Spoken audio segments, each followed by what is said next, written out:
La crise de l'énergie rebat les cartes sur le marché de l'électricité verte. Les fournisseurs alternatifs sont mis sous pression par l'envolée des prix de gros de l'électricité. La situation est devenue intenable financièrement pour certains acteurs, plusieurs ayant cessé déjà leur activité de fourniture d'énergie. C'est le cas du groupe Leclerc, mais d'autres concurrents ont suivi et la tendance devrait se poursuivre. Cette crise a fait sa première victime dès fin 2021 avec la faillite d'Hydroption, un événement inédit depuis l'ouverture du marché français à la concurrence en 2007 selon l'étude Xerfi Precepta. Une étude qui propose une analyse de la dynamique d'activité des fournisseurs ainsi que des prévisions exclusives sur le marché à l'horizon 2025 avec un détail des grandes tendances dans les segments résidentiels, tertiaires et industriels. L'envolée des cours de l'énergie aura des conséquences inévitables sur le jeu concurrentiel. Dans ce contexte chahuté, la sécurisation des approvisionnements s'impose en effet comme un enjeu stratégique majeur. Elle contraint notamment à investir en amont dans les capacités de production renouvelables, comme le font EDF et Total Energy, mais aussi quelques fournisseurs spécialisés dans les offres vertes, à l'image de Planet Oui.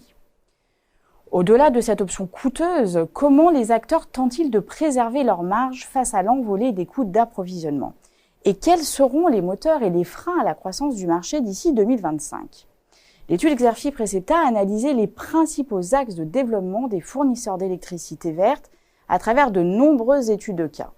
Les experts de Xerfi ont identifié 6 leviers d'action. D'abord, l'augmentation de la part des ENR dans les approvisionnements, soit en développant des capacités de production en propre, soit en signant des partenariats avec des producteurs locaux. Ensuite, le travail sur le verdissement de l'offre, à l'instar de l'offre d'électricité verte locale d'EDF, qui couvre désormais 2 autres régions, Occitanie et Pays de la Loire, en plus de la Bretagne, territoire pionnier lors du lancement de l'offre en 2020. Troisième levier, la digitalisation de la gestion de la relation client, par exemple en ayant recours à l'IA pour optimiser les coûts et remporter de nouveaux contrats, ou encore pour anticiper les résiliations, comme le permet un outil développé par Total Energy. Citons aussi le lancement d'offres d'autoconsommation comme le fait Engie sur le segment des communautés énergétiques. Les acteurs du marché cherchent aussi à se renforcer auprès des clients non résidentiels avec le développement des Power Purchase Agreements et le gain d'appels d'offres auprès des collectivités locales.